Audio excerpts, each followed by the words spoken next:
Bonjour les amis, vous êtes la Résistance et vous êtes avec les Gilets jaunes constituants en pays de l'Urepoix. On n'est pas dans l'Urepoix. Et la sono vient de cracher, c'est pas grave. On est avec Henri du collectif santé, du collectif des professionnels de santé pour le bien commun. On est sur le retour de 2 ans de combat. Bonjour citoyens. Bonjour. Alors on est au milieu des montagnes, entre 2 orages. 2 ans de combat, radicalité dans la pensée, exemplarité sur le terrain. On va essayer de faire plusieurs vidéos. Il y aura 4 vidéos thématiques sur vos thématiques de travail et de propositions. Alors il n'y a pas seulement dénonciation des crimes et de la corruption et de la malfaisance et de toutes ces saloperies, mais aussi propositions très concrètes. Et là, donc, c'est une vidéo, on va dire, introductive. Il y en aura 5, c'est la première. Et on va parler, donc, retour en général, sur 2 ans de combat. Qu'est-ce qui s'est passé pendant ces 2 années? Comment vous êtes organisés? Qu'est-ce que vous avez fait? Quelles sont vos voies de travail? Et puis aussi une projection sur le futur. Il y a des retours d'expérience, forcément après 2 ans. Ça impacte à la fois personnel, mais aussi dans le combat politique, dans le combat des idées. Sachant que là, on n'est pas du tout dans le combat des égos ou le combat des organisations, on est dans le combat des idées. Il y a des choses très intéressantes. Voilà. Bientôt la tempête. La tempête se lève, les amis. Winter is coming. Bref, et il y a des choses qui peuvent servir à plein d'autres collectifs, à plein d'autres groupes de combat. On est dans le combat des idées, on est pacifique et bienveillant, bien évidemment.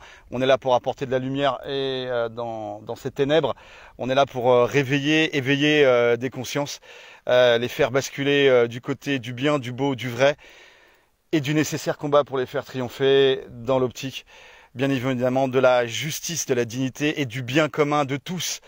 Et qu'on dit de tous, c'est y compris des saloperies qui font tout ce mal et répandent tout ce mal. Et là, on parle de la pandémie et de toutes les familles endeuillées, de tout ça, en plus de toutes les saloperies sociales qui se passent. Bien évidemment, à toi, l'introduction était un peu longue. Vas-y, porte la voix. Bon, donc bonjour à tous. C'est vrai qu'on profite là de ces derniers jours du mois d'août pour justement faire un retour d'expérience. C'est toujours intéressant de prendre un petit peu le temps de se poser sur ce qui a pu être fait. Et puis comme ça, c'est une façon de montrer un petit peu comment les choses évoluent, notamment au sein d'un collectif, par exemple. Alors, il s'appelle le collectif Santé. Voilà. Mais en fait, le vrai nom complet, c'est collectif des professionnels de santé pour le bien commun. Voilà, alors il n'y a pas de porte-parole, donc moi je ne suis pas le porte-parole, je parle en mon nom, mais l'idée c'est de raconter un petit peu l'expérience de l'intérieur. En fait, au début, c'est un collectif qui est né pendant le premier confinement. Alors, c'est pas lié directement au Covid, parce qu'on est tous professionnels de santé et on avait tous déjà bien en tête toutes les difficultés qu'on rencontre dans le milieu de la santé, et évidemment quelques idées déjà assez précises sur les causes profondes. Vous étiez gilet jaune à la base. C'est un mouvement c'est un collectif qui est né dans le courant du mouvement Gilets jaunes, tout à fait.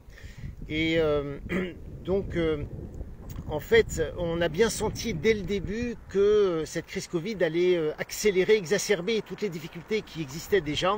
Et effectivement, on peut dire que 2 ans après, c'est exactement ce qui s'est passé. Donc, qu'est-ce qu'on a fait? En fait, on a commencé par se réunir autour de 2 idées simples.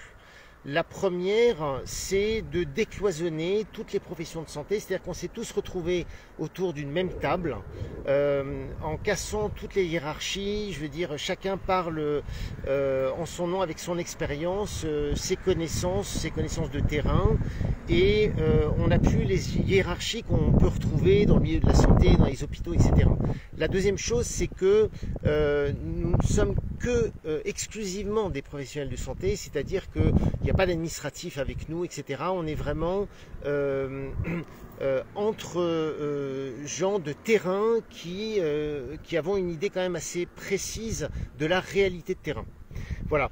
À partir de là, on s'est dit que notre principal objectif allait être d'essayer de toucher en premier lieu nos collègues professionnels de santé qui, pour beaucoup, ont le nez dans le guidon ou sont un peu perdus par rapport à toutes les directives qui nous tombent dessus, tous les changements de réglementation, toute l'évolution globale que prend la médecine.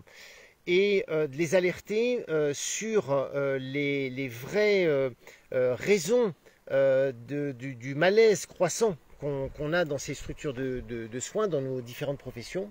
Et puis évidemment, au-delà, c'est d'essayer de toucher la population générale aussi, hein. Donc on s'est mis à travailler par groupe thématique.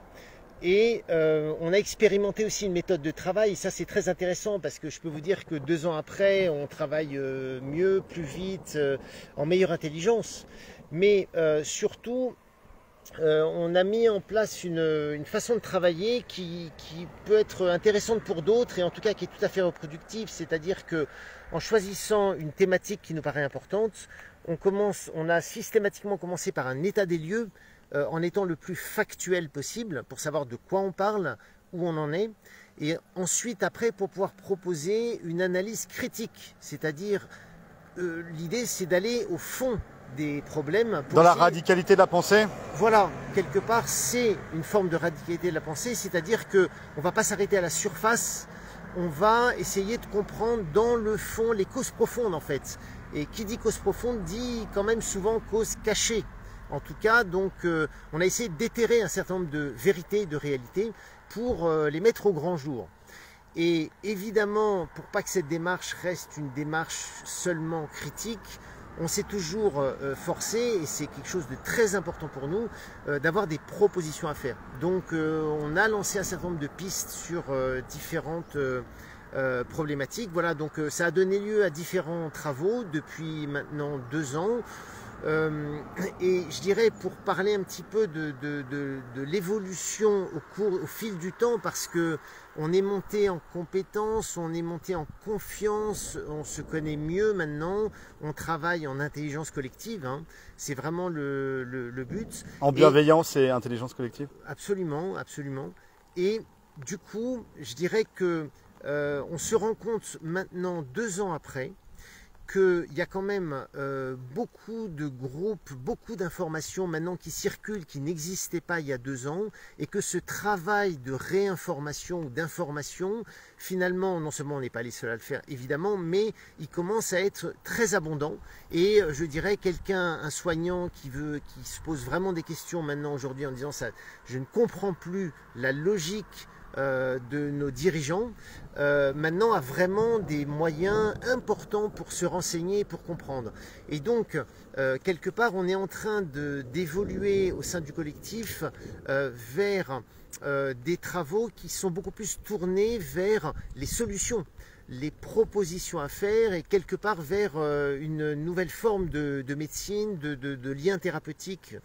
L'expérimentation aussi, enfin expérimenter, théoriser et expérimenter des solutions. Alors on est sur le combat des idées et donc on en est à un stade de plutôt théorisation. Bien sûr, c'est vraiment proposer des idées novatrices, des idées alternatives et des pistes sérieuses pour qu'elles puissent, dans un second temps, pourquoi pas être expérimentées sur le terrain. Et c'est vrai qu'on a un certain nombre de professionnels de santé qui sont en train de remettre en question le système dans lequel ils travaillent, de ne plus accepter, et donc sont beaucoup plus disposés qu'il y a encore 2 ou 3 ans à travailler différemment, à raisonner différemment, à réfléchir différemment et à changer leurs pratiques. C'est quand même à terme ce qu'on voudrait faire, pour ne pas tomber les 2 pieds dedans dans cette nouvelle médecine 2.0 que les GAFA sont en train de nous concocter en fait, hein, avec la complicité aussi bien de nos dirigeants que des médias, etc. On rappelle que toi tu es un soignant suspendu. Hein. Oui, oui, oui. Tu n'as plus de salaire, tu n'as pas le droit au chômage, tu n'as pas le droit au RSA, tu n'as le droit à rien. Est-ce que ça t'a brisé, toi, ces mesures iniques, dégueulasses. Enfin, t'es pas brisé là, tu continues le combat? Non, c'est un combat. Donc j'ai pu me lancer dans ce combat-là. Tout le monde n'a pas pu. Beaucoup de collègues se sont fait vacciner contre leur gré, ce qui est un pur scandale. Pour ceux qui pouvaient, disons, faire face à une suspension, ce qui est mon cas, je ne suis pas seul, je suis aidé. À partir de là, il fallait qu'un certain nombre poussent devant les tribunaux et montrent qu'il y a un désaccord. Donc même si on n'est pas nombreux en France, on est là et on est maintenant en attente de cette phase juridique qui évidemment prend, c'est le temps de la justice qui en plus est même ralenti, ça je peux vous le confirmer. Donc ce qui fait qu'on est toujours en attente des procédures juridiques qu'on a lancées il y a maintenant 10 mois. Hein. Bon, voilà, c'est... En tout cas, merci. Merci pour tout ce que vous faites depuis 2 ans, tout ce travail de fourmi, travail de l'ombre, travail de réseau, d'expérimentation, de théorisation, de dénonciation, aussi de lanceurs d'alerte. On va faire d'autres vidéos sur des thématiques. Je rajouterais une chose quand même qui est importante, c'est que dans ce combat qui est quand même difficile pour un certain nombre de professionnels, dont certains sont suspendus, d'autres en arrêt maladie, etc., c'est qu'on s'est rendu compte de l'importance du travail sur soi également. C'est-à-dire qu'on a fait tout un travail d'alerte, d'information, de proposition, mais les uns après les autres au sein de ce collectif, maintenant il y a un gros bagage confiance entre nous, on se rend compte qu'on arrive tous à un stade où le travail personnel sur soi, une sorte de travail intérieur, est fondamental dans cette lutte. Parce que dans ce combat, dans ce combat-là, révolution, évolution, c'est-à-dire que la révolution à l'extérieur, mais pas être consommateur, on doit changer aussi. Elle doit être intérieure quelque part. Et c'est vraiment ce qu'on expérimente avec de l'entraide, mais il y a vraiment un retour à un certain nombre de valeurs qui est absolument essentiel et qui se fait par un travail intérieur en fait. Hein. Et ça, je vois que ça prend de l'importance et je crois que pour la suite des événements, c'est absolument essentiel. Tout à fait. Il va falloir être solide. Là-dessus, force et honneur les amis, on lâche rien, on va essayer de sauver ce qui reste du matériel. À très bientôt. Force et honneur et la tempête arrive. Force et honneur les amis. Et juste pour les collègues, effectivement tu n'as le droit à rien. Il n'y a pas de RSA pour les soignants suspendus. Force et honneur. 0.